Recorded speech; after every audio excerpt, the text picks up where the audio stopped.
1, prepare. We're not prepared. Check that off the list. 2, stay sober. Not happening. Welcome to the best kind of worst. No one fucking cares. Everyone cares. Who? I care. Dick suck. So there I am in the parking lot. Underwear and a guinea. Hang out in the backseat of a 7-Eleven. It's an ammo! We might die. So you want to talk about those lesbians? We need a Bay update. I slept on a fucking tile! Day, man.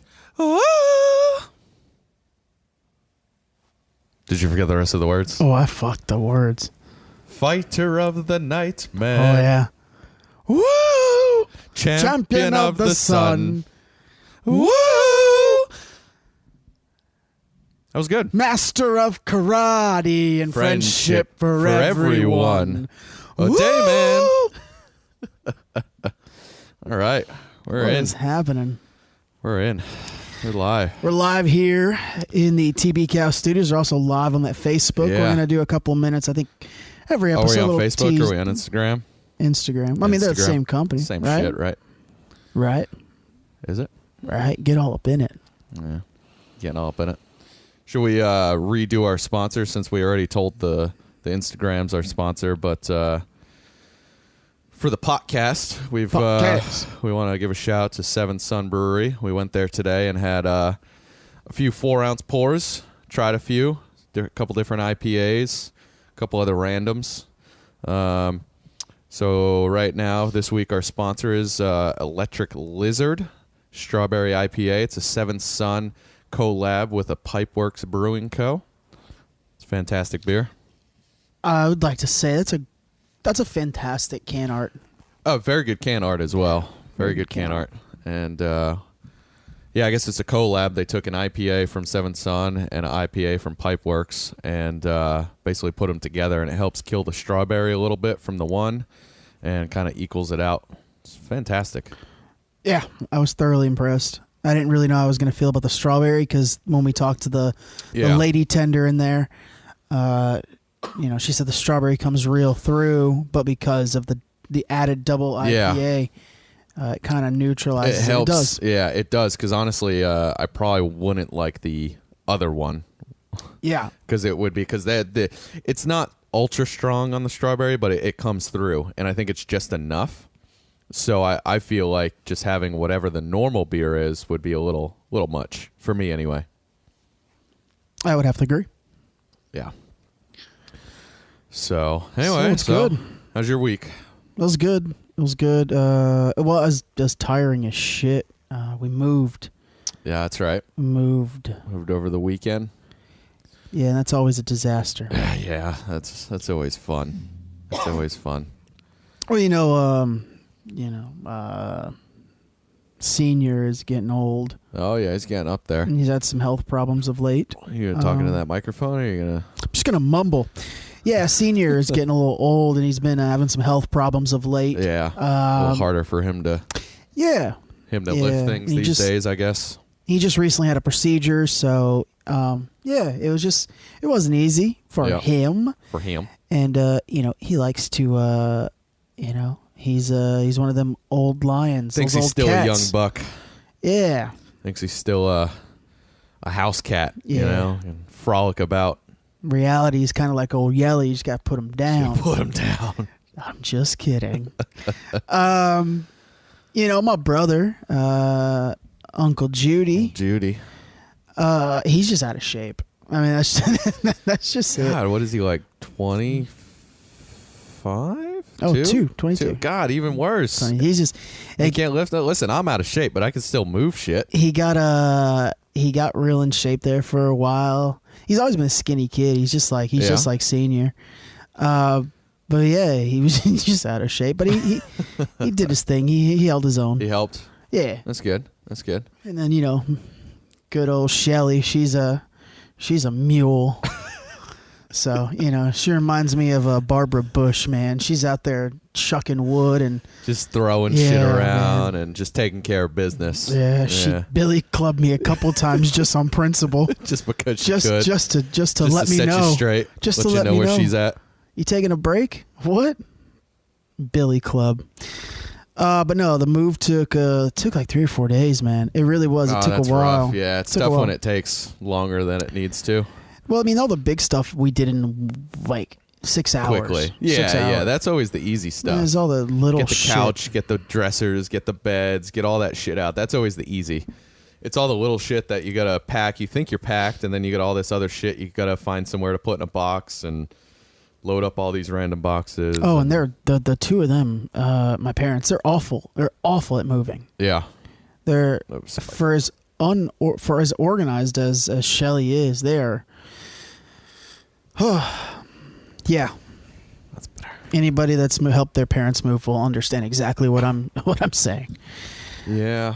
But yeah, try to do some studying, but with moving and putting stuff away and hanging stuff, Yeah, set it's you kind of back. hard. Yeah, because we rocked for probably 3 straight days, and like Yeah, the next day I was just pretty much just laid up, just done. relaxing. Just done. Yeah. And then we had the 4th, which we'll get to. That's true. And then the next day, you might get like a half day work, and then we're all the way to today. So I And mean, now we're here. you blow a week and you don't even realize it. Yeah, So. goes by quick. I got a little bit done, but Yep. I got more than I thought I would given the circumstances. I didn't think it would take 4 days, but Yeah. that was it. That was a typical week. You? Nice.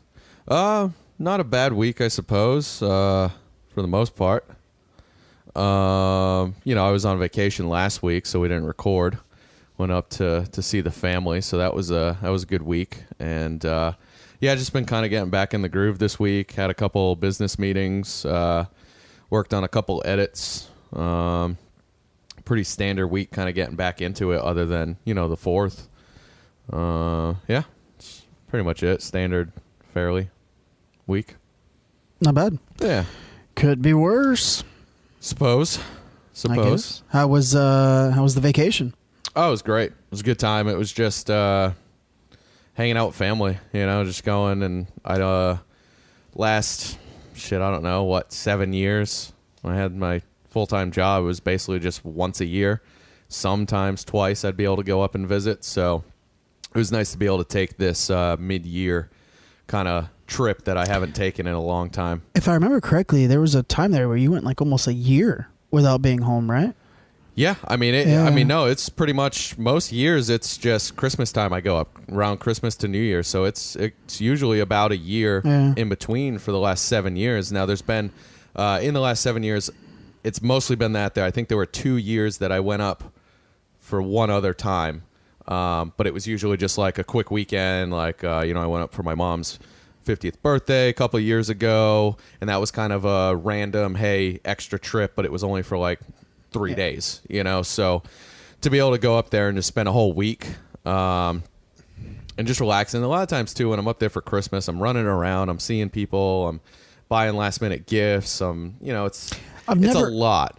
I've never understood that. I've never understood like people going to see their families in other states, on Christmas and considering that quality time.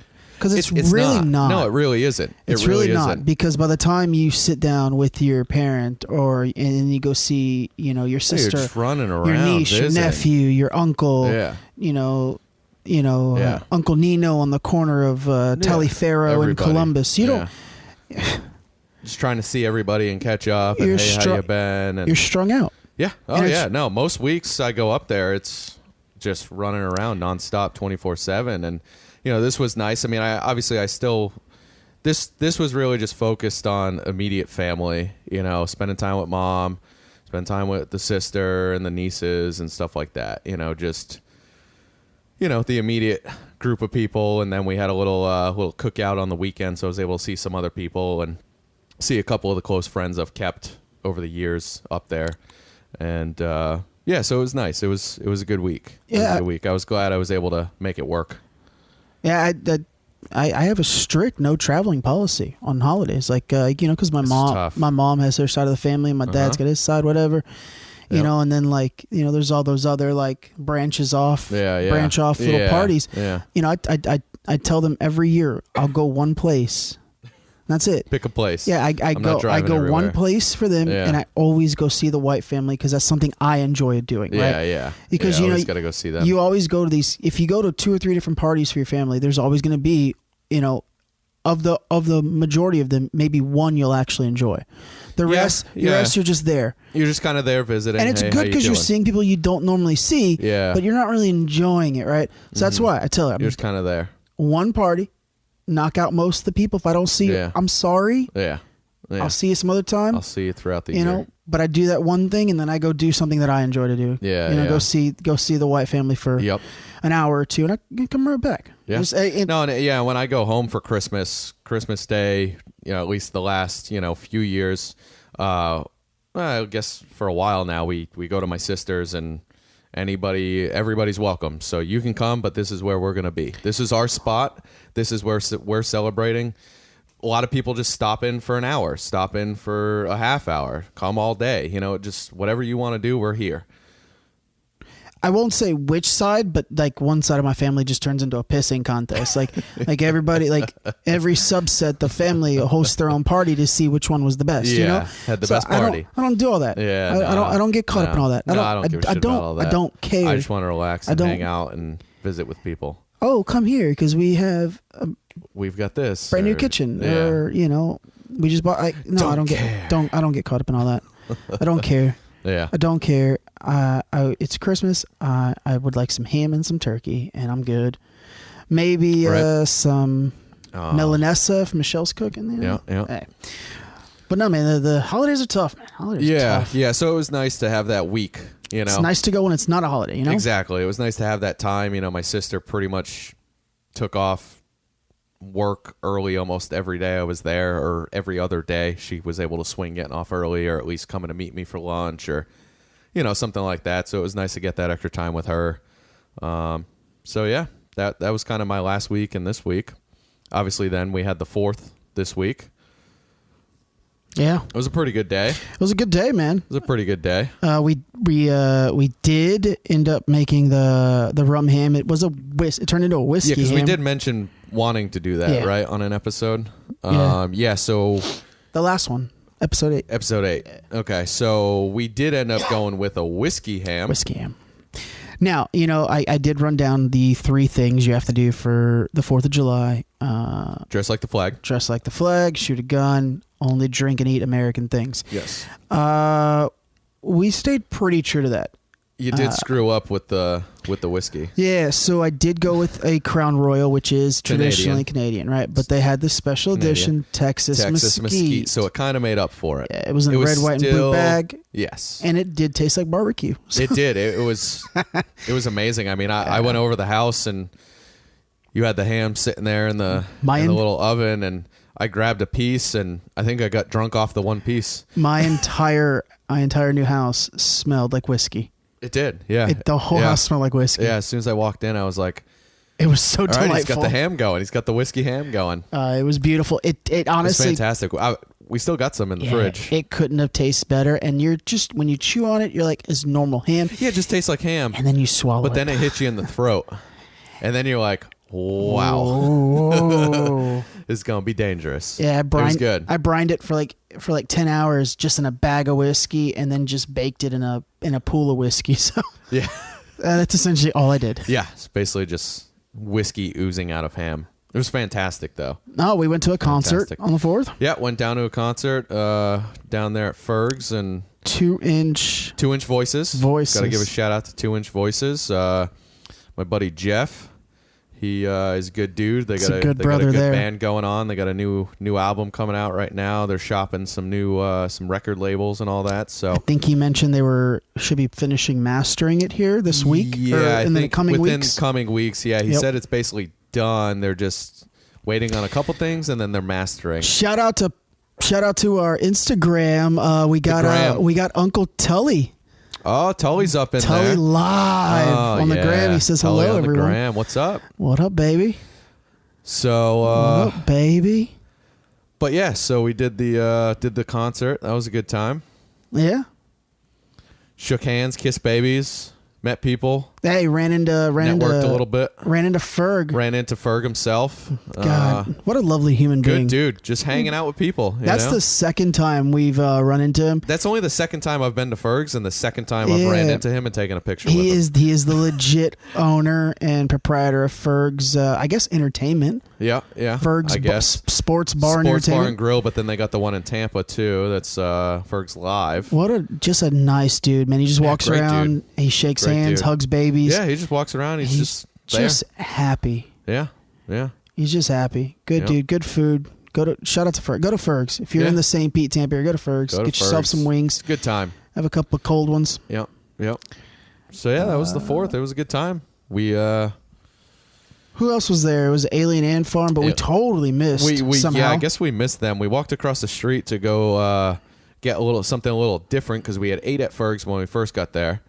And there was that little Asian spot across the street. We're like, let's go check that out for lunch. Because, I mean, shit, we were there for 8 hours, 9 hours. Yeah, we were there for about 8 hours. We needed to eat 2-3 meals while we were there. Yeah. So we ate at Ferg's, and then we were like, we were kind of at the outside stage and said, screw it, let's go over. Tried something a little different to eat. And when we came back, realized we missed Alien Ant Farm.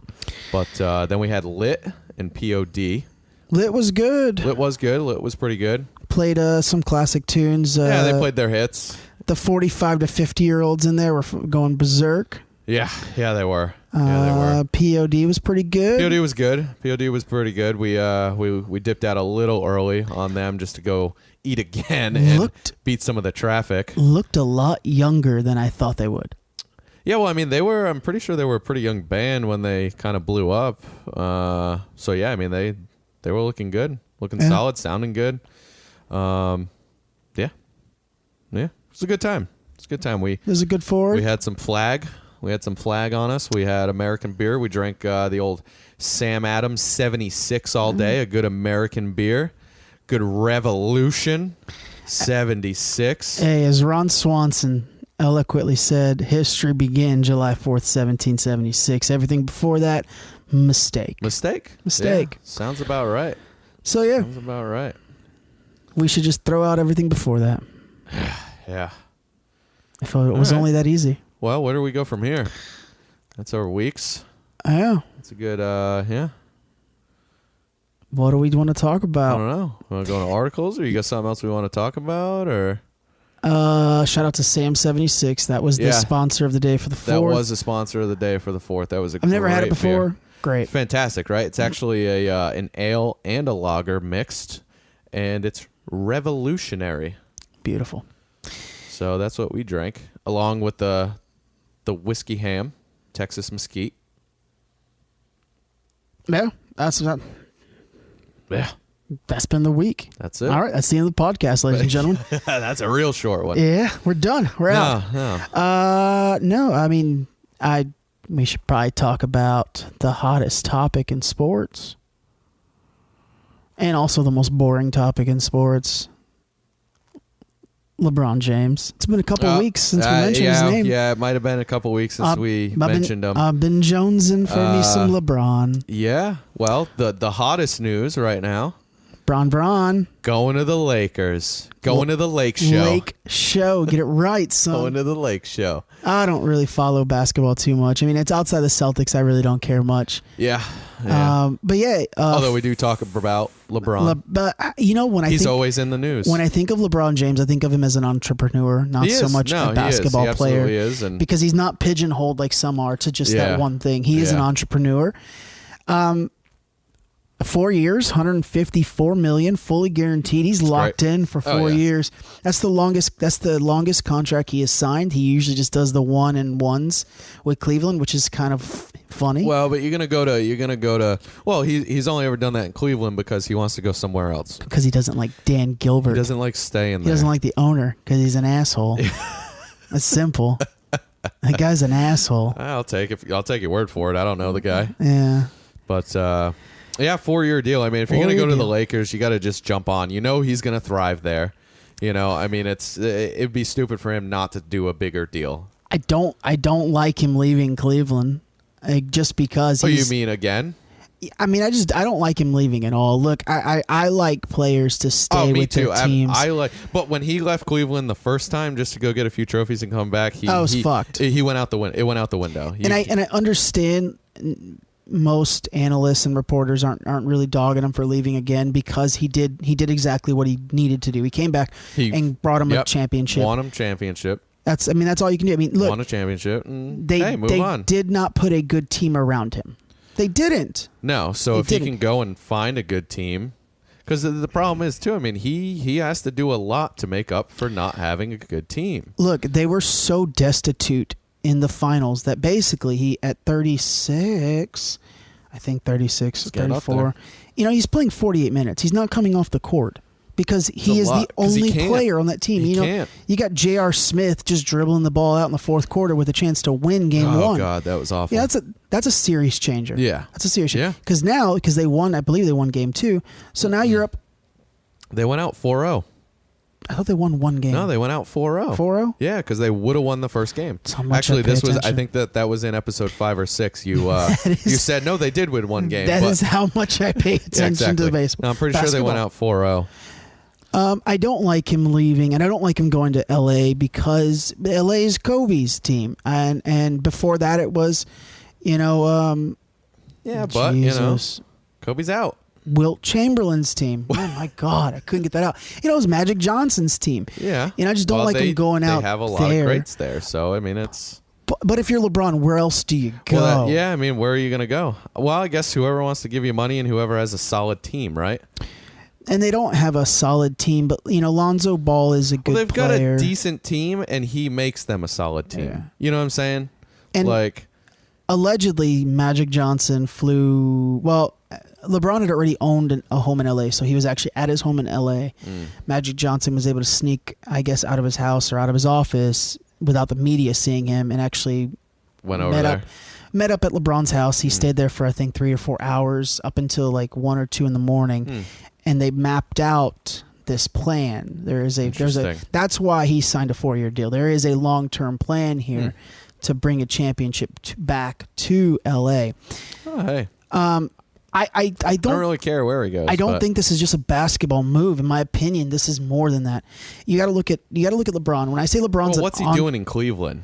No. I'm jumping the gun here. Yeah, when you look at LeBron, when I look at LeBron, I see him as an entrepreneur. When you look at Magic Johnson, I don't automatically think basketball. I think entrepreneur. He partly owns the LA Dodgers. He is the president in basketball operations for the LA Lakers for the Lake Show. He's amassed over $500 million. This is something that LeBron wants to do. He wants to follow in those kind of footsteps. Yeah. So I think this is more than just a basketball move. This is a business move. This is a business decision. This is a chance for him to learn from Magic, to pick his brain, to be something more. Because, say what you want about LeBron James. I don't care about the argument 1, 2 best. I don't care. He's probably one of the smartest players you'll ever see. Yeah. He can play any fucking position. That's not something that Michael Jordan, that's not something that Scottie Pippen, that's not something that Wilt Chamberlain or a lot of other people can say. He can play any position. Yeah. He knows them well.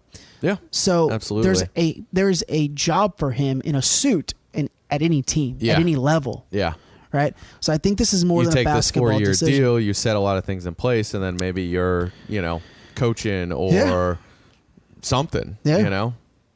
You're setting yourself up for you got a little battery warning. We've been live for like 20 minutes now. Yeah, we're gonna cut this live feed off so we can. That's too much. It's too long. I actually forgot about it. I honestly just forgot about it. I was gonna say it earlier. I was watching it, but we were going off, so I was like, "Fuck it." The last thing I remember is saying hello to Pie. Yeah. Fuck off. I don't either. All right, sounds good. Yeah, no, I agree. I think that's probably just a good future move for him. Yeah, I think it's more than a basketball move, and there's a reason why he signed, like I said, 4 years. Yeah. And this actually caused a seismic shift in the NBA because the next day, the Warriors go out and sign DeMarcus Cousins. Ladies and gentlemen, the Warriors starting lineup is 5 for 5 All-Stars. Yeah, it's pretty ridiculous. All right. And now Kawhi Leonard, who plays for the Spurs, who, as Michelle Beadle beautifully said, is an obnoxious diva, now doesn't want to go to the Lake Show because he doesn't want to play second fiddle to LeBron James. He wants to go to the LA Clippers now where he can be the number one. Look, there is a real problem in the NBA. Now, I don't watch the NBA that much, but they have a real problem with this new CBA they signed a few years ago. When you have teams like the Warriors being able to put 5 All-Stars in their starting lineup, it's a bit ridiculous. And you have players like Kawhi Leonard holding up their teams and basically demanding where they want to go, and you have a guy like LeBron James being able to just willy-nilly leave a team and kind of go wherever he wants. That is a cosmic problem for me. And it's something that needs to be dealt with because you have small market teams now that literally have no chance at winning. Yeah, pretty much. Look at the Greek freak. It's becoming unfair. I can't pronounce his name. It's this long name, but his gimmick is the Greek freak from the Milwaukee Bucks. The Milwaukee Bucks, he's probably a top 5 player in the league. How are they? What's he doing in Milwaukee? Well, because that's where he was drafted. Well, I know, right? That's great. And he's like you said, you like a person that sticks with a franchise. And he opted to stay there. Franchise, and that's what I like too. That's good.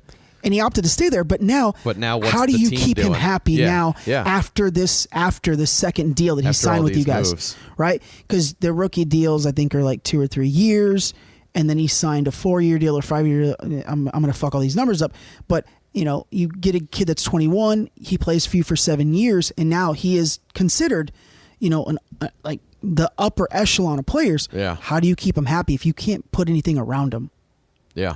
What do you? I mean, honestly, you have to do what's and it's. I hated what the 76ers did by basically tanking every year to get one overall pick. Yeah. The first overall pick, but guess what? That's kind of what you have to do at this point. Yeah. Like what else do you do? Yeah. You got to be able to grab somebody good and try to lock them in at least for a couple of years and see if you can grow something around them. Because the moniker for 76ers for the last 2 or 3 years was trust the process. We're just gonna lose every game every year, and we're gonna keep stockpiling good players. This is what we're doing. This. Yeah. I mean, we're not gonna hide it. We're not gonna hide it. This is what we're doing. Yeah. That's what you're telling teams. I mean, look at Oklahoma City. Yep. Durant left Oklahoma City to go to the Golden State Warriors, and he leaves Westbrook because they don't want to play second fiddle, but Durant's okay with making a super team basically. Yeah. See, and I'm not wrong in Durant. He put his time in Oklahoma City. It's different. It's different from the LeBron James move. Yeah. I don't know. It's NBA's. For me, the NBA is a mess right now. Yeah. And it's sad because. If Golden State, the Lake Show, San Antonio, and I mean, at least I can say our Celtics have built a team. Yeah, that's what I was gonna say. That's like the one. That's the. I saw a pretty good meme when he went to the Lakers, and it said LeBron James goes to the Lakers. Breaking news: Boston Celtics win the Eastern Conference Final. Yeah, because literally he's the only thing that was holding them up for 100%. many years to win the Eastern Conference Final. They make it every year, or almost every year. They make it fairly consistently, and they got shut down by LeBron. Yeah. I mean, at least I can say the Celtics have done it the right way. They have been competitive most years. They've gotten some luck in the lottery. Yep. They've drafted well.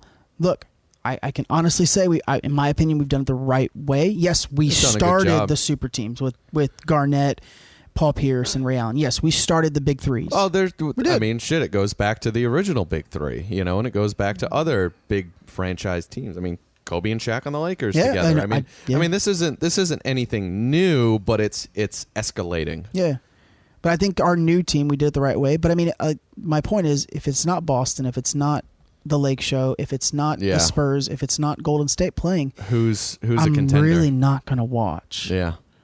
Because it's not going to matter. Pretty much.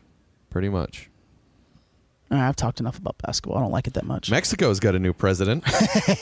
Great transition. It's the first time since 2000. I actually did not know this at all until you said it just now. I didn't know it just now. Until, I don't know, 25 minutes ago when I saw it. So you're saying never mind. All right. New president. So you're saying they have a government. Apparently, I mean, I don't know how much it actually does because I'm sure the cartel just owns it all, but probably they have a new president. First time since 2000, a left-wing candidate from a non-traditional party won the country's presidential election. So, yeah, I mean... Are they still going to I mean, there's a whole big article about it, but it really doesn't say much. It really doesn't matter. I mean, hopefully it's... Figured I'd throw it out Hopefully there. it's for the good of the people because they could really use some stability. No, absolutely. That would be fantastic. It's, you know, I've been there a few times, or more than a few times, and it's actually it's a beautiful country. The people are really nice. I love going down there. Everybody's afraid to go down there because it's dangerous and this and that. And if you know the areas you go to and you're safe, it's really not that bad. You know, but it has its issues, and they need some stability. They need some influx in economy because it's very poor. Yes, but you know, overall, it's a good country. It just needs some work. You know. You know, and it used to be that the crime was only in certain parts, and now it's kind of spread out. It's spreading, and that's part of the problem. Even in the most populated cities like Mexico City, I spent. Well, but that's bound to happen. Yeah, no, 100%. I did spend a couple days in Mexico, and yes, they will try. If you walk down the street, they will try to sell you anything. Oh, absolutely, but that's most countries you go to. I have to echo, the people were nothing but nice. Fantastic. Anytime I've ever gone, everybody I've dealt with is overly nice. Too nice almost. You know? And it's great. It's a good time. It's nice. Yeah. So new president. I hope it's good for the people. Yeah, hopefully. You know, hopefully they can help, you know, get some shit going for them. Clean it up a little bit. So that was my segue. What do you got? Well, I didn't read too much into it, but I guess Roseanne finally did an interview. She did she was supposed to a couple days after the illicit tweet. She was supposed to go on the Joe Rogan podcast. She did not. She elected not.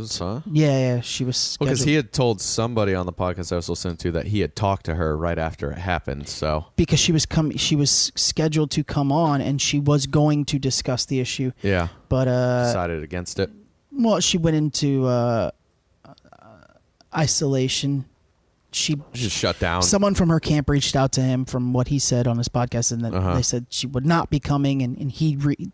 Because she's a comedian, obviously they know each other. Well, yeah, that's it. He talked to her personally, and they talk from time to time. They know each other. I'm not going to say they're friends, but I know they're acquaintances. They're friendly. Yeah. They know each other. They talk. And he did reach out, and she wasn't really responding to anybody, not just him. Interesting. But she did finally do a little an interview, and then she started, talking more. Yeah, but she kind of shut down for a little while. Yeah, for about 2 weeks after the incident. And it looks like she has she says she has a large money offer from another network to develop a show. Interesting. But ABC is... Well, they're moving forward. They're moving forward with the Connors. With the Connors, right? Without her. Yep. It was the last I saw that they're moving forward with the Connors, but she will not be included in that. She will not be. No. But if she's got a possible deal somewhere else, is the cast gonna... And maybe whatever the other deal is, maybe it's not for the show Roseanne or the Connors or something like that. So maybe it wouldn't matter. But if it is for Roseanne, do you think the crew would go, or the cast would go with her, or go and do the Connors? I don't know. I guess it'll depend on when deals happen and how quickly things move. Yeah, and I it's been a couple of weeks since it's happened. And like we said, we didn't do any recording last week, so I've had some time to think about the situation. And I know a lot of people are labeling her as a racist, but I'm not so. I don't believe she's a racist.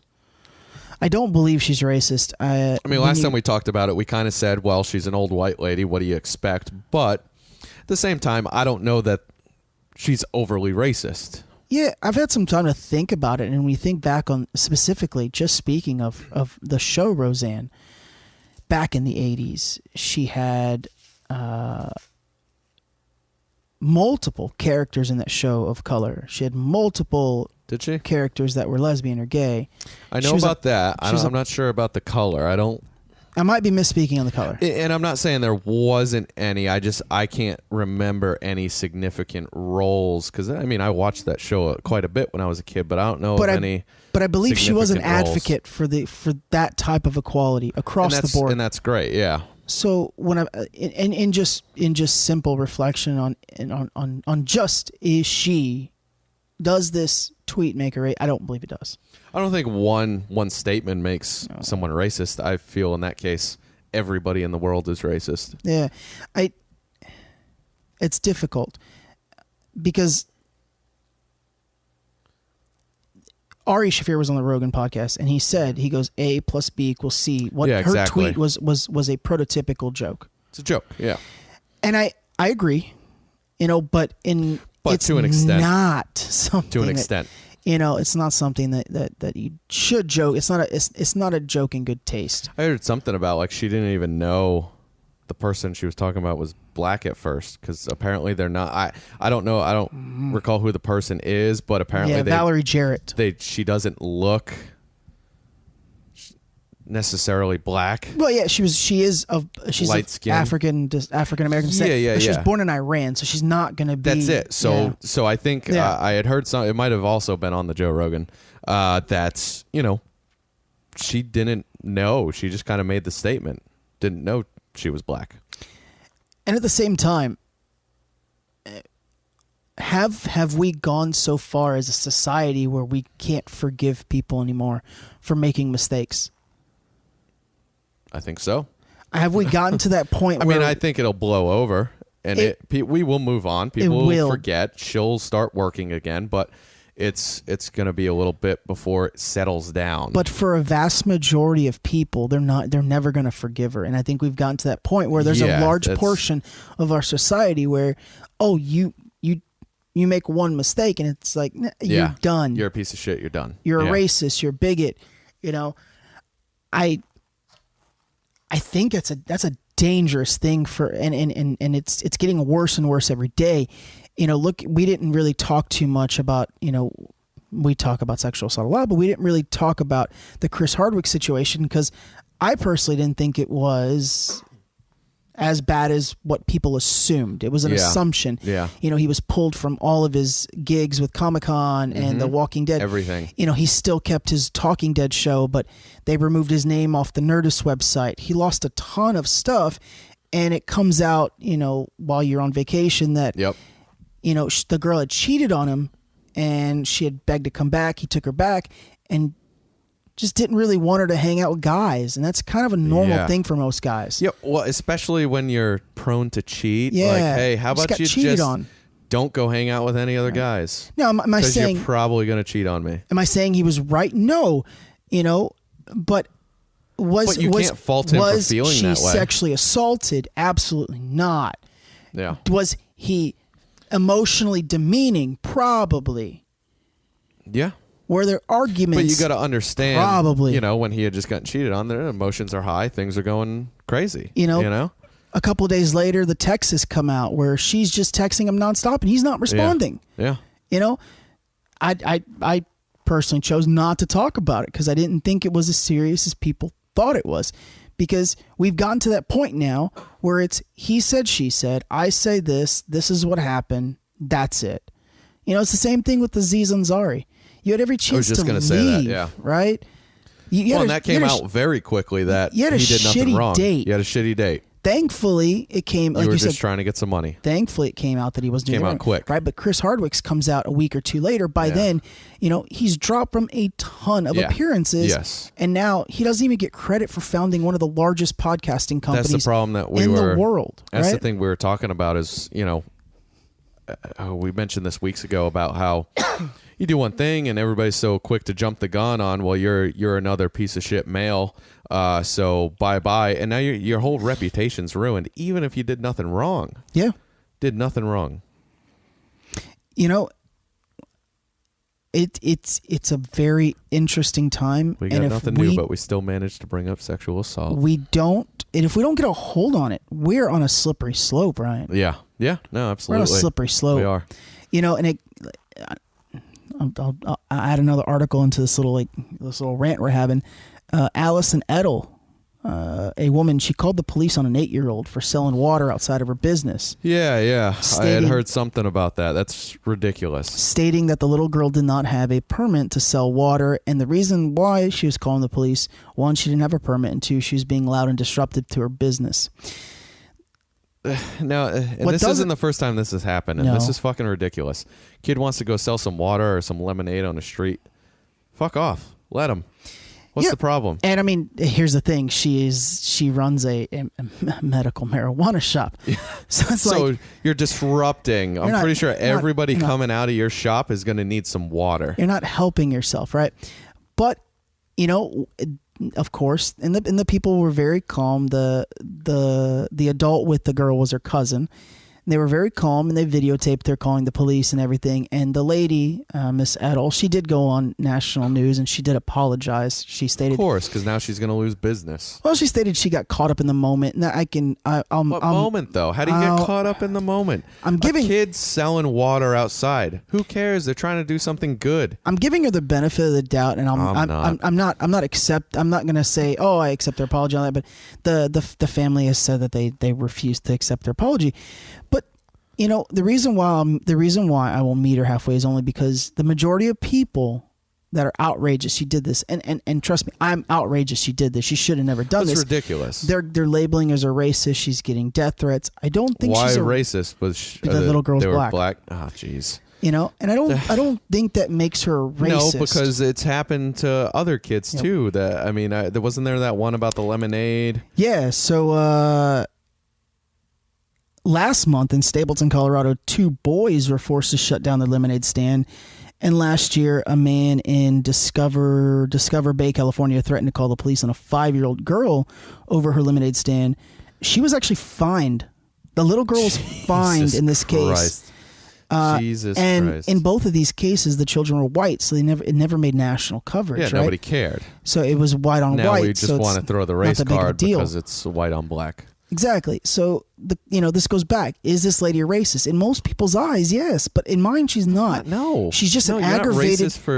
She's an aggravated, uptight person who didn't want somebody standing outside her shop. All right, cool. But a kid selling water, like, hey, maybe if they are being very loud and they're standing right outside your shop, ask them to go move down or something. Because then you're disrupting their business and.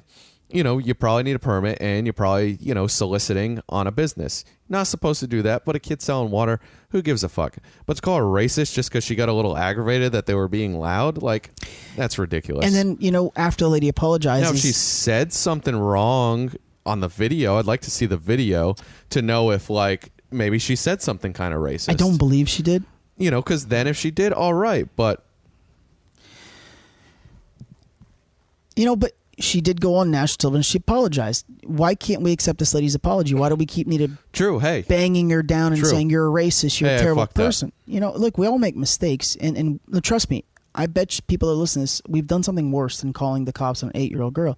We've done something much more worse. I'm sure worse, but it's a different category, I guess. 100%. I mean, we can't compare. It's a stupid thing. Yeah, it's different. We can't compare, but internally, we all can think of something we've done that's probably worse. Right. Yeah, sure. And, I think we're losing this compassion for forgiveness. And I'm not saying we should forgive everybody and just move on, right?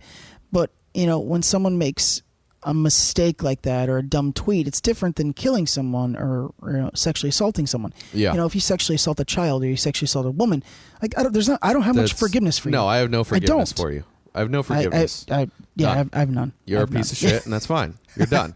I didn't want to say none, but you went fully. No, I have none. I have none. I have none. No, I have no sympathy for you. Not. I have no sympathy for you. When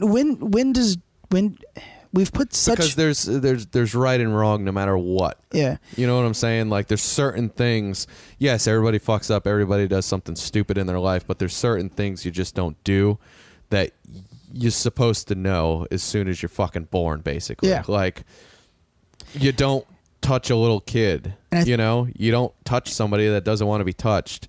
It's not that hard. And I think that we've gotten to the point where we just want justice. We have this thirst for justice instead of education. Like, in a situation like this with the lady calls a cop, she just needs to be educated. Like, why is this wrong? Well, because you're being ridiculous. You're being ridiculous. Exactly. exactly. A man that can violate a woman or violate a child, or a woman that violates a child. For me, there's not much education. No. Right? There's not. There's. No. There, I don't think there's anything to learn. Because from you that. shouldn't. You shouldn't. Right? You should already know that. You Right, shouldn't have to yeah. be educated anything on that. You know, you're taught right and wrong. Don't do it. Yeah, I don't know.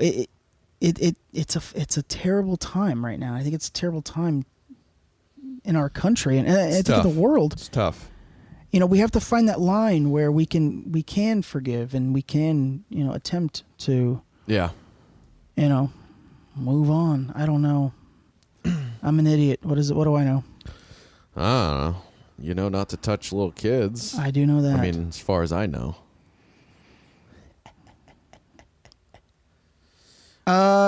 Staying on the sexual assault real quick. Oh God, you got more sexual assault? No. Well, I mean, Bringing it kind of. A country, and I've lost the country. I think it's Switzerland. What? Consent. I gotta type it into Google. They just passed a new consent law. Oh man, I just saw the fucking article. It just happened today. I just saw the article. They just passed a new consent law that the woman actually has to say yes verbally. Well, you had said there was a couple states that were like that. There are a couple states. Didn't we already talk about that a couple episodes ago? Yeah, but this country just changed it to they have to verbally. The whole country. Yeah, the whole country that they have to verbally say.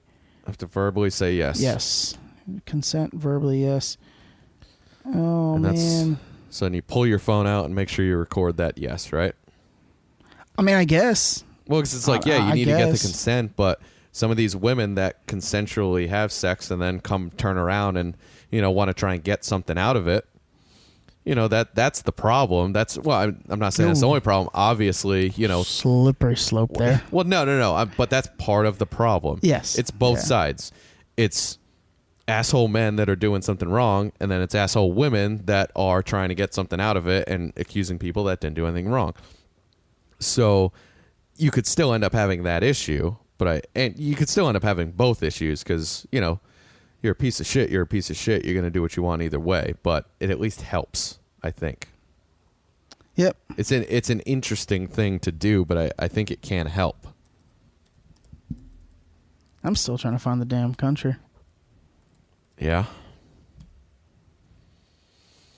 Switzerland, maybe. So I don't know. It's a foreign country. All right, well, We're some terrible. country did it. Let's move on. We're the worst.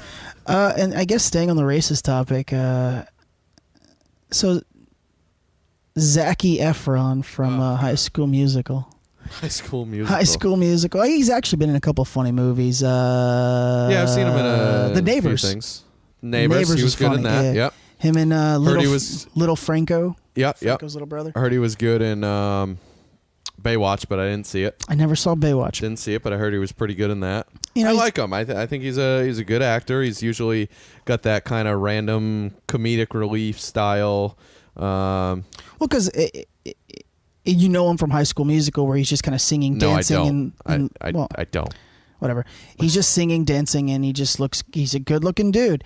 And then you see him in a role where he kind of can be funny and a little bit vulgar. You're like, oh, you're a funny guy. You're just naturally funny. Yeah. He decided to get a new haircut, ladies and gentlemen. He decided, and obviously, you just can't do this overnight, so this was a long-term project. Okay.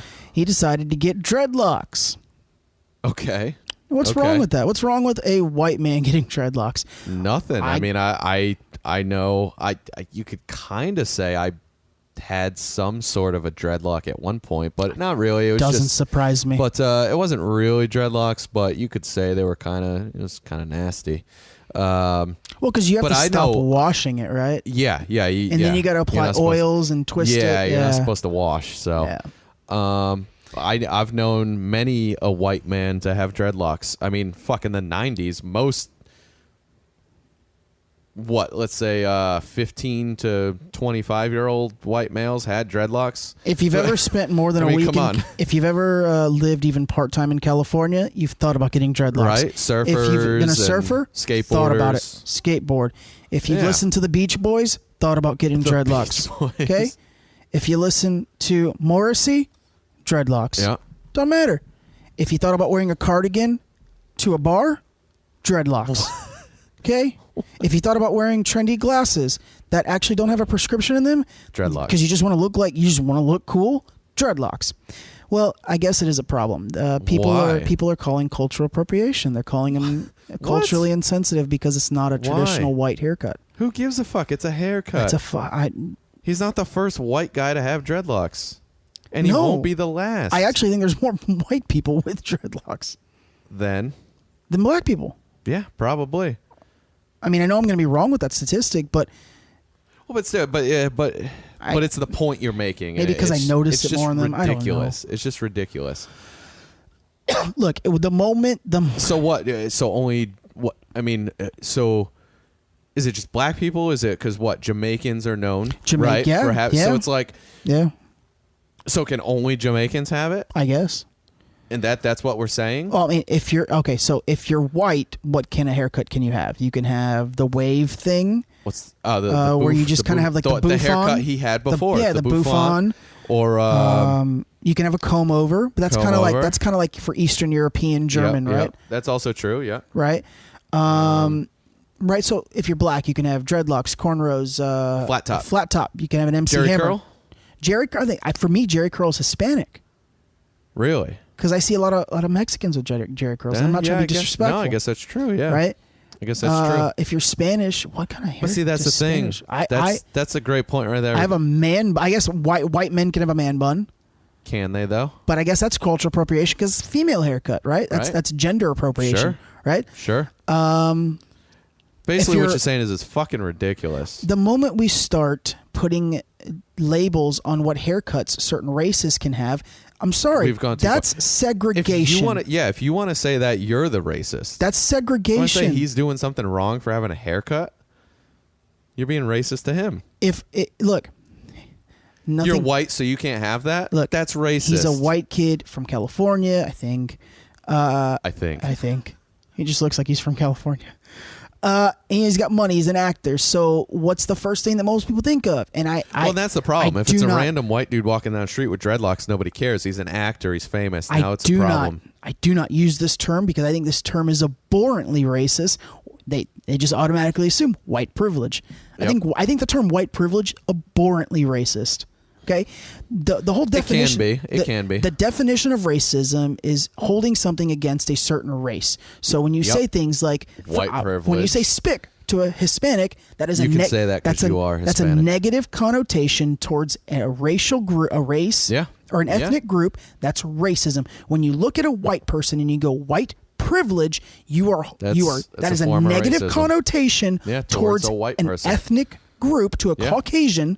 Yeah, that's abhorrently racist. Yeah. Right. Okay. I can meet you there. Right. I can meet you there. Yeah. Is absolutely. it on the level of spick or the N-word? No. No. It's not. But you can't cry foul. It can get there. You cannot cry foul, and then be a proprietor of. Well, you don't get it because you're white privilege. That's racist. You can't do that. No, I can see what you're saying. Right. I see what you're saying. I have a problem with this because that's for me. And I'm going to use it. Everybody wants to point the finger, but they don't realize they're doing it themselves. I'll use the firm word. This is segregation. When you start segregating things where you can have this because you're this color, you can have this because you're this ethnic group. That's segregation. Yeah. And I'm going to use that word because at that point. People hear this word and this is a taboo word, and rightfully so. But that's what we're doing. Yeah. That's what we're doing, ladies and gentlemen. Exactly what we're doing. The kid got dreadlocks. It doesn't matter. Okay? It doesn't matter. It's a fucking haircut. Yeah. No, absolutely. Okay? It's the same thing like Chick-fil-A. We're gonna rename this podcast Chick-fil-A. Or Bigot Sauce. Yeah. It's just like Chick-fil-A. Yeah. The it's ridiculous. chicken is Eat not a chicken. Bigotry. The chicken's not bigotry. The title of episode 7. Episode 7. Go listen. No, I saw this article about Zac Efron, and that's ridiculous. It enraged me. Yeah. I was 0 to 10. It does bring me to one of the articles I found out. I found it a couple weeks ago before I left, I believe. And I'm not sure. It doesn't have a date on it. I think it was fairly recent when I saw it. But that brings me to an article I found about there was some outrage in Baltimore for a controversial Dunkin' Donuts sign.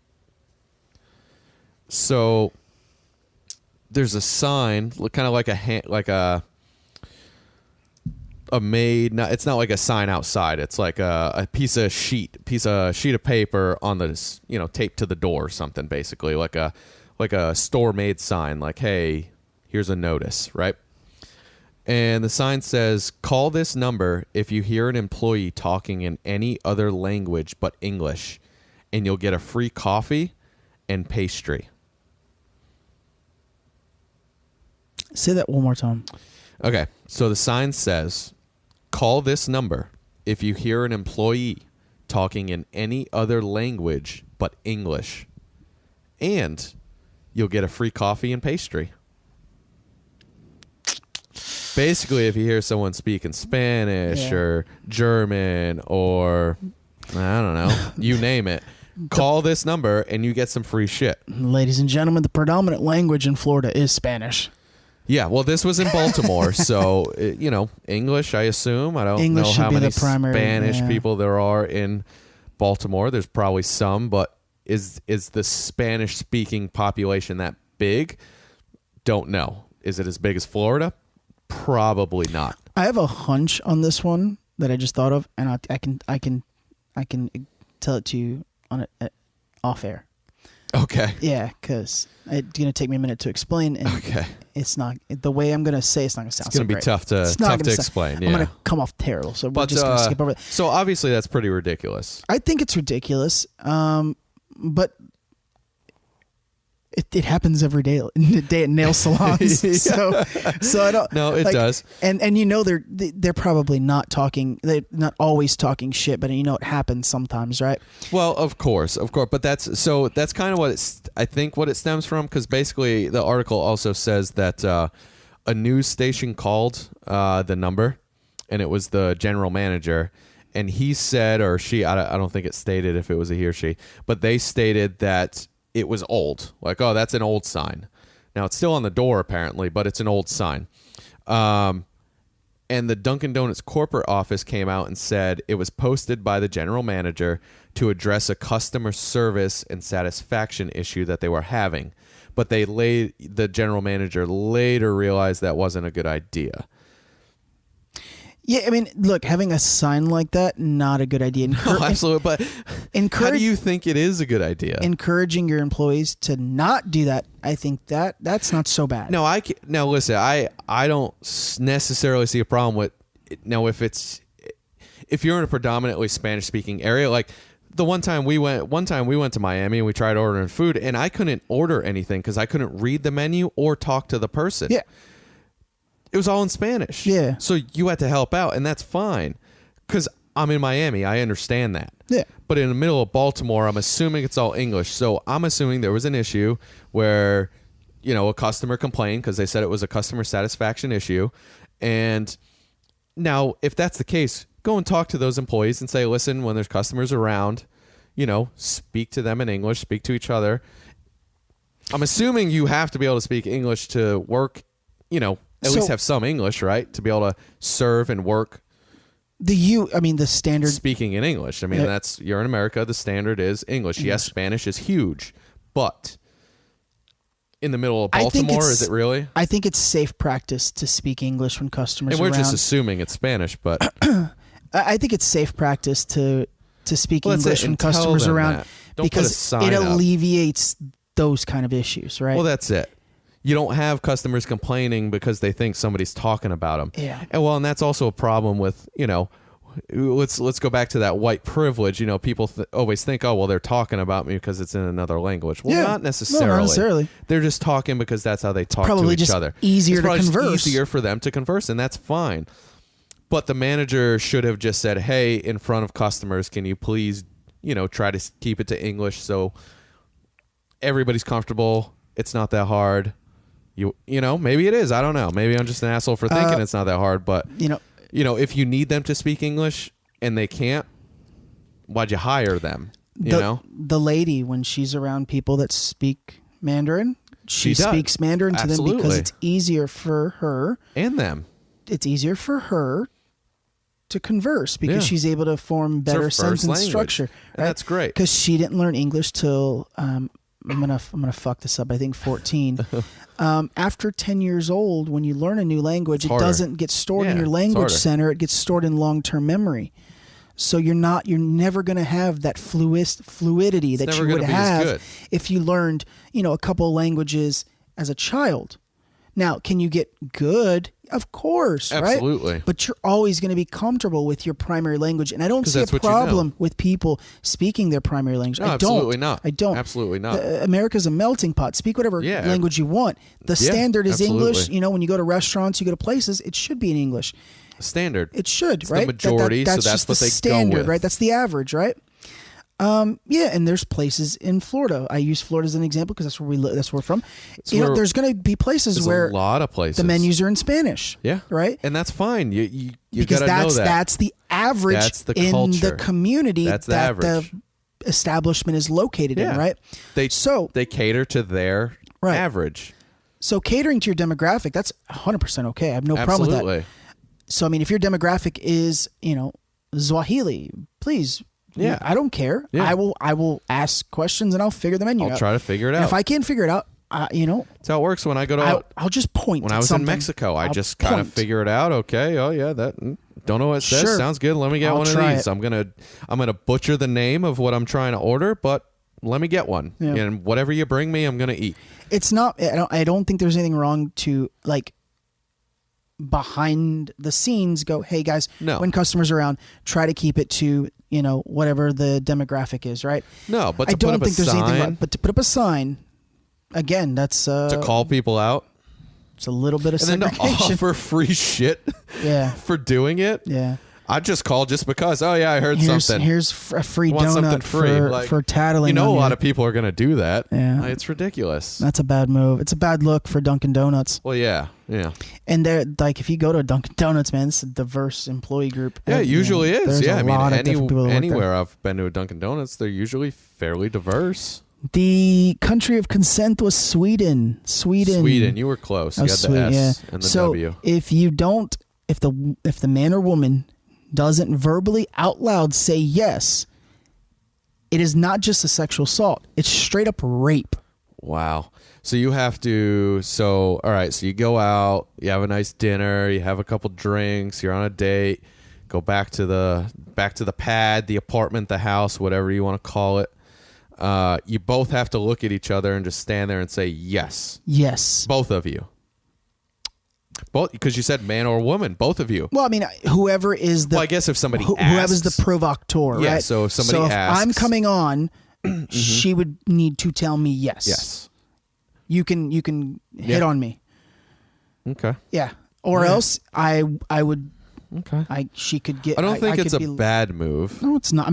Look at what's happened. No, I know. We've created this problem. But like I said before, I think it's going to still happen either way. If you're going to rape somebody, you're not going to wait for them to say yes or not. You know what I'm saying? I think if you're the type of person that's going to rape somebody, you're still going to rape somebody. So I think it helps with situations of,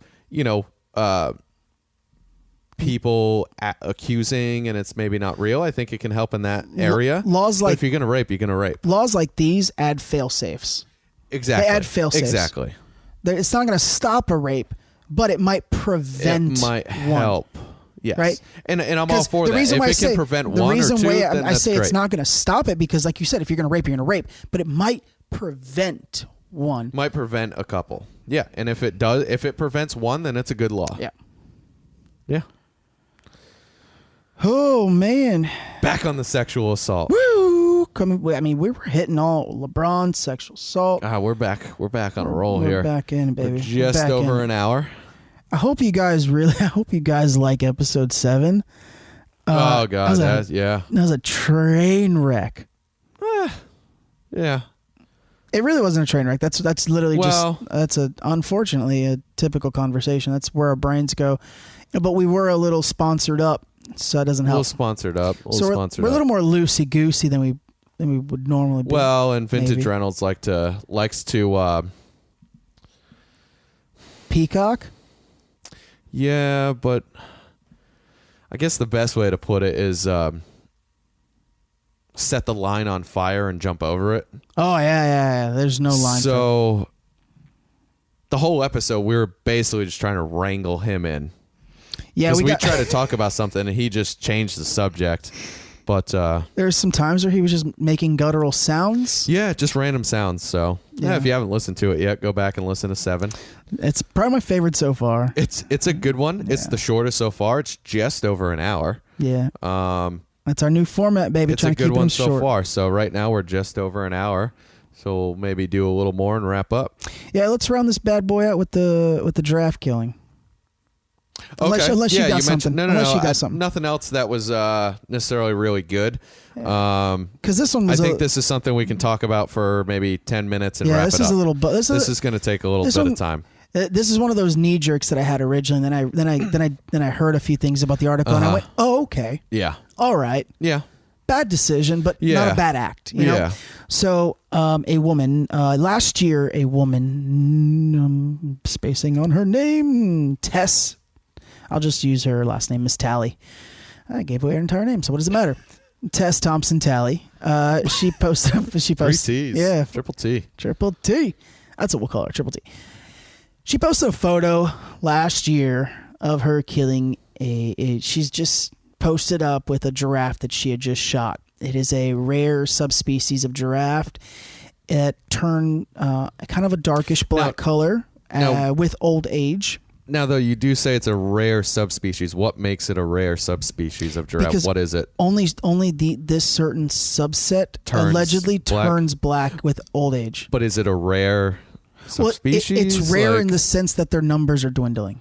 Of this specific giraffe. On that specific species. Yes. Now, giraffe, I don't know the numbers, but probably I haven't heard anything, so they're probably doing decent. But there are subspecies. And honestly, most subspecies, all that usually means is they're just from a different area, honestly. And so, it's like ethnicities. They're from. It's like a Cuban and a Puerto Rican. That's exactly what it is. We're both Spanish. That's exactly what it is. Yeah, they're the same thing. They're just from different areas, so they might have evolved a little differently. So this one, they turn black when they get older. Yes, and he was 18, so that's old for an animal. He was massive. He was so large. Yeah, he's very old. He's 18. He's still in pretty decent health, apparently. Mm-hmm. So she posted a photo of her standing next to it after she had killed it. Okay. And she did it in South Africa, from what I've deduced. Okay. So an African news gazette. I somehow stumbled upon the pictures and I took them off of her Facebook, posted them on their Twitter website, and the headline was, "White American savage who is partially Neanderthal comes to Africa and shoots down a very rare black giraffe, courtesy of South Africa stupidity." Now, Africa posted? South Africa posted that. Africa. Because an African news website posted hunting is what South Africa lives on, and most of Africa lives on. Well, that's why I think they meant to say a white American savage who is partly Neanderthal comes to South Africa. Yeah, they only said Africa. Well, but because still. At the end they said, but shoots down a very rare black giraffe courtesy of South Africa stupidity. Yeah, like allowing them to do this. Yeah. Right? So they're bashing it. Yeah, South Africa itself was bashing it, or at least just this paper, this the person country, that wrote the article. Africa was bashing South Africa for allowing this. Okay, but didn't you say it was the South Africa Gazette or something? An African news website. Okay. An African news gazette is what Okay, so it's probably somewhere else in Africa bashing South Africa. Yes. Okay. And when I read the headline, I saw the draft and I was immediately outraged. I said, what is the point of killing a giraffe like that? What is there to gain of this and posting a picture on Facebook for your own personal trophy catalog? Well, it's just stupidity. Yeah. And then I read a little more into it. When you read a headline like that, don't ever that's it. click you can't that, go right? off the headline. So then I did a little research into... Because they're giving you all the things. Listen, white American comes here, Neanderthal, rare giraffe. Like, people love giraffes. People don't want things that are rare taken away. So, like, they're hitting all the buttons. Yep. You know? And I did a little more research, and then actually... one of my favorite podcasters, Joe Rogan, talked about it and kind of confirmed exactly what I had read from the Orlando Sentinel. Okay.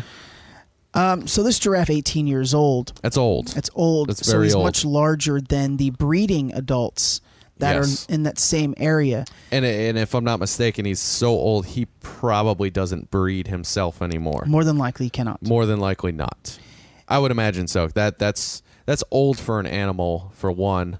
Obviously some African games can, like bigger animals like deer, like in the States here, deer. I mean, if you get a 7-8-year-old deer, that's old. Like their teeth are almost all gone. Like people don't understand that. That's why, like hunting, you try to kill the older, mature bucks and animals when you hunt, because they're getting to the point where they can't even live at that point. You know what I'm saying? Starving to death, essentially. When your teeth are completely almost gone when you're 8 years old, I mean, that's you're at your prime. So this giraffe is 18. He's probably getting pretty damn close to his prime.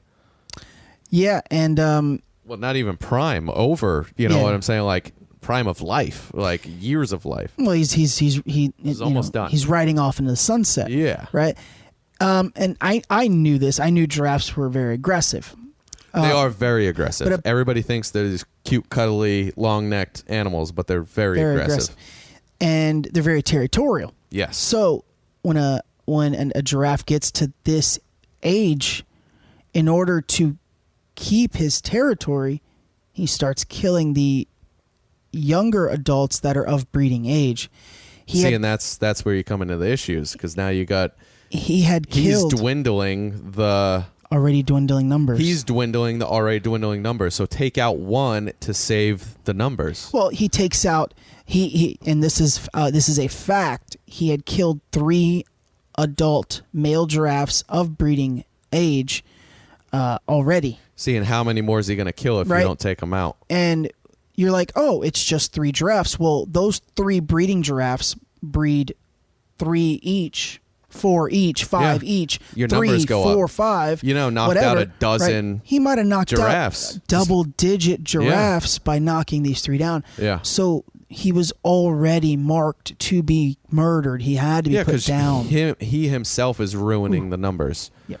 Now, and this is something that a lot of people don't know or understand either, because everybody's so quick to jump down hunting's throat.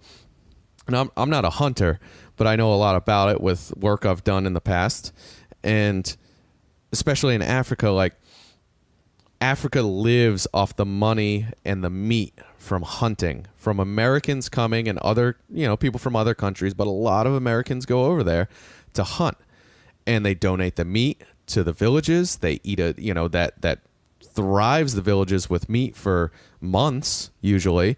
The money, the influx in the economy that they get from a couple hunters coming over is ridiculous.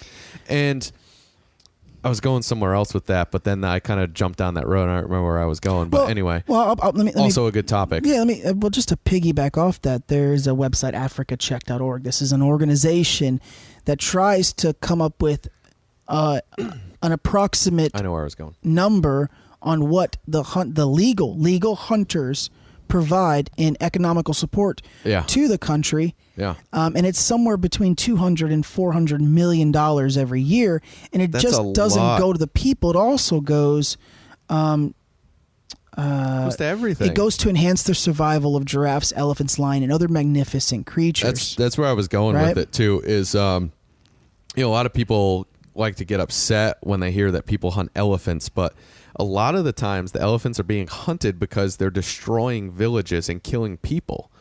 So like you said, this giraffe got marked for killing other giraffes and ruining the numbers for killing, males of mating age. Well, there's these elephants that come into these villages and just get territorial and destroy the villages, destroy the people, kill the crops. These people are very poor living in these little villages, and they have nothing, and an elephant comes in and destroys everything, and you're going to get mad at somebody for coming and shooting it and then feeding that village for the next year off of an elephant. Yeah, in Zimbabwe, elephants, in 2015, they destroyed more than 17,000 acres of crops. Yeah. I'm sorry, they destroyed 17,000 acres of crops between 2010 and 2015. But that's still a ton. Yeah, no. 17,000 acres now, that's a lot. It might not sound like a lot, but it's a lot, especially in a poor-ass country like Africa. Yeah. You know? Trophy hunting in Africa in 2015 ranked 10th out of 11 on the list of threats to wildlife. Poaching was number 1. So anything that we say, we're not factoring illegal hunting. Illegal hunting is horrible and should not be allowed, right? But legal hunting is 10th out of 11th of a threat to wildlife, and it is also combating the number 1 threat, because legal hunting, like we said, does give back to conservations and governmental programs to prevent and sustain the life of the ecosystem that they have there. And like you said, these older ones, unfortunately, it's horrible, but they have to get put down. That giraffe that the lady that Triple T killed was given back to the village, and it fed 200 people. For probably like a month. It fed 200 people. It's a lot of meat. You know, you have a lot of you have hunters that don't get enough credit. You know, like Cameron Haynes, who goes out there with a bow and arrow, and he knocks down an elk or two, an older one, and that's what his family eats for the next 6 months. And that's fantastic. You know, because listen, if you're going to go to the grocery store and think you're being ethical because you're just, you know, going there and buying your meat there, well, you're not. That's the problem. In addition to destroying those crops, elephants killed 139 people in Zimbabwe between 2010 and 2015. Right? Yeah, and that's ridiculous. Let me put this in perspective for people that live in Florida. How many people per year are killed by an alligator? Probably less than 10, right? Yeah, I don't know. I'd say per year. I'd say it's not a lot because you never really hear about it. Let's go high. Let's go 15. Name one person that isn't terrified of an alligator. Yeah. Yeah. Name one person that you know that sees an alligator and will walk right up to it. Now imagine an elephant. Now, you think of an elephant, you don't think that way. Well, no, because... And I'm not trying to point this picture as an elephant as being terrible. No, they're beautiful. Well, no. They're beautiful creatures. But we think that they're these... we don't think that way about them because... we see them in zoos. We see them in zoos and in Disney movies. Like... yes. They're this beautiful animal. They're this all-knowing, loving animal, and they're just going to pick you up and throw them on their back. And they are beautiful. They are beautiful. Alligators are beautiful. You've ever been up close to an alligator? Alligators are beautiful. But you know what they can do to you. They're murderers. That's the problem is you don't understand what these animals that don't live here, that aren't supposed to live here, you don't understand what they actually do. They're still wild animals. They still kill. Yeah, the meat from that giraffe provided meat for 200 people at the village, and it also included providing food to an orphanage. So when awesome. When people think that these, like I said, illegal hunting is awful, right? Of course, but if you do it in a controlled setting and you do it legally, like you said, a lot of the times they're tagging animals that are of age that need to just move on. Listen, because they're hurting their own ecosystem. I've been to Africa 3 times now for hunting purposes with my old job, and every time we harvested an animal, it was an older animal. You have guides there, you have trackers there. They tell you this is the one to shoot. It's all managed. You're not just going out there killing everything you see.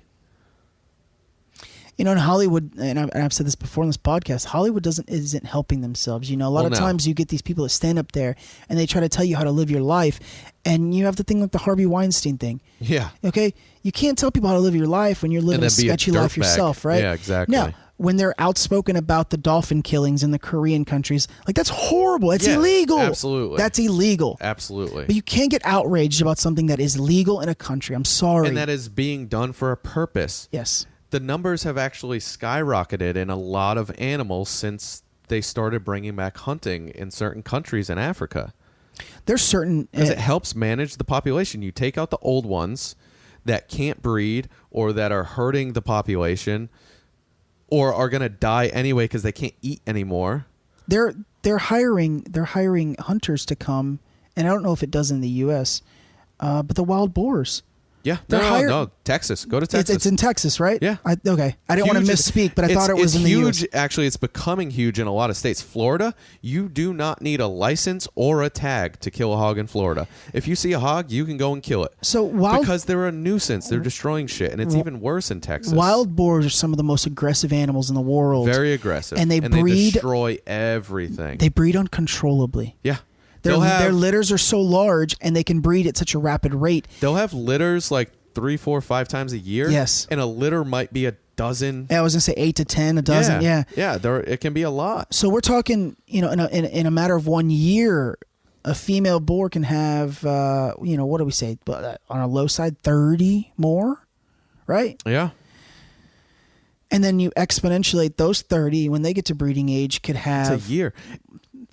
And I'm pretty sure the breeding age for pigs is pretty young. Yeah. Like, it doesn't take long for them to be of breeding age, so... They're hiring hunters and they're putting them in helicopters and, just letting them just mow them down. It's the only way you can find the numbers like that. It's horrible. Yes, well, it's a bad way to do it. It's but inhumane. It's come to the point... That's where we're at. It's come to the point where that's the only way they can figure to manage it. Look at access deer in some parts. Access deer, Access deer are awesome, yeah. They're overpopulated. They're becoming overpopulated, and that's a lot of that's why there's hunting. That's why there's tags. So listen, every state gives out a certain amount of tags for every animal every season. They have biologists, they have scientists. They say this is how many animals there are, and this is how many animals this area can sustain. So here's 100 tags. We need to try and take out 100 deer. Yeah. This year. We need to try and kill 1,000 hogs this month. You know what I'm saying? It's all for a reason. Yep. And as long as you're not a shitbag. Well, that's the whole point of where I was going with this, and to wrap this, to bring this all the way around. My whole point of bringing this article up is, look, what she did was for the betterment of the ecosystem of this certain giraffe, right? What she did was a good thing, and it might not seem like a good thing to most people, and that is where I think she takes some fault here. Okay. Instead of posting just a willy-nilly photo from you in Africa with a large, beautiful giraffe next to you with your rifle, make sure the caption explains why you did this. So she didn't explain it. She just kind of said, "Oh, here's a picture." Right. And yeah, this could have been a little stunt by that African newsletter, just grabbing it and making her theirs. original post. I did not. Maybe she did write a whole story. I did not read her post, but I know for a fact it did not help her. Well, no. And that's my issue. That's the if problem, you're going to go to another country or in the U.S., well, it's not even that. If you're going to post a picture, a large animal, and look, we weren't born yesterday. You know what animals people love. Well, that's it. If you're going to hunt a large animal, people are going to be sensitive about, and you're doing it for a purpose and a reason, just put a little disclaimer, put a little background information. Let us know. That way, when someone reads this, it doesn't become a story. Yeah.